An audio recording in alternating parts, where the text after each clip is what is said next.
The anti-colonial mindset, how Ibrahim Traoré is redefining African sovereignty in an age where many leaders shy away from confrontation, where sovereignty is traded quietly for aid packages and praise.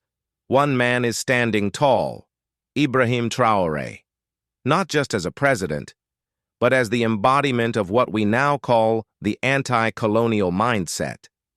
Now, what does that really mean? The anti-colonial mindset is not just about rejecting foreign control. It's not just a war cry or political slogan. It's a full transformation of identity, individual and national. It says, we are not beggars in our own land. It says, we don't need permission to protect our people. It says, our future is not for sale. Burkina Faso, under Traoré's leadership, has become a case study in political courage, from expelling French military forces to asserting full control over its natural resources. He is rewriting the unspoken rules that have governed African politics for decades. But let's step back. How did we even get here? For decades, the continent was shaped by a subtle but powerful form of control, neocolonialism.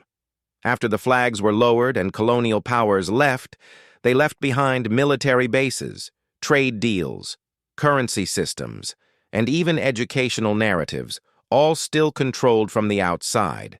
Young leaders were taught to manage, not to lead, to comply, not to challenge. That's what makes Traoré's stand so revolutionary. Because he's not just reacting, he's reprogramming. Listen to this. When Burkina Faso expelled foreign forces, critics called it reckless. But Traoré had a different strategy: build domestic defense, forge regional security alliances on African terms, and train a generation of Burkinabe soldiers and civilians with one purpose: self-determination. Not dependency, not survival, but full dignity. This is the essence of the anti-colonial mindset.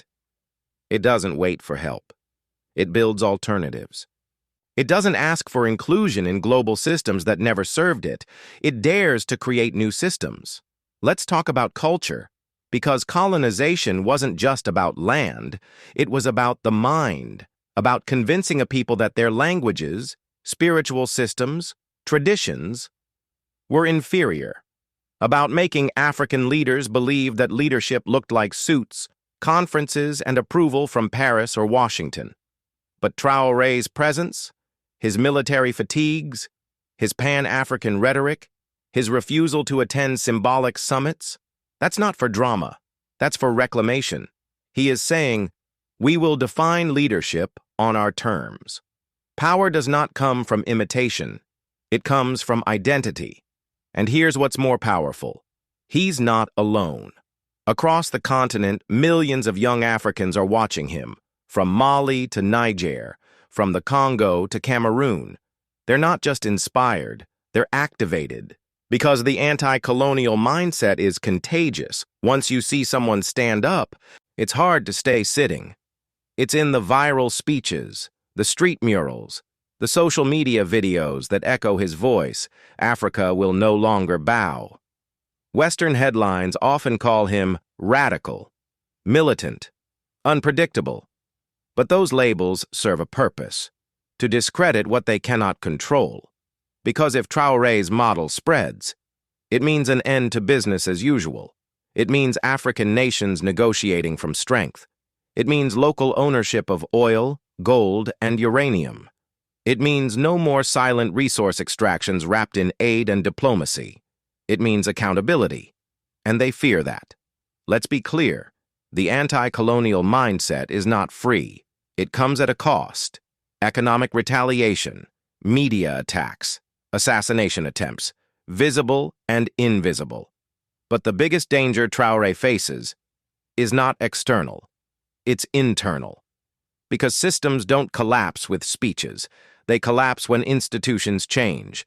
And institutions don't change unless the people, the youth, the elders, the workers, the soldiers, unite behind something greater than fear.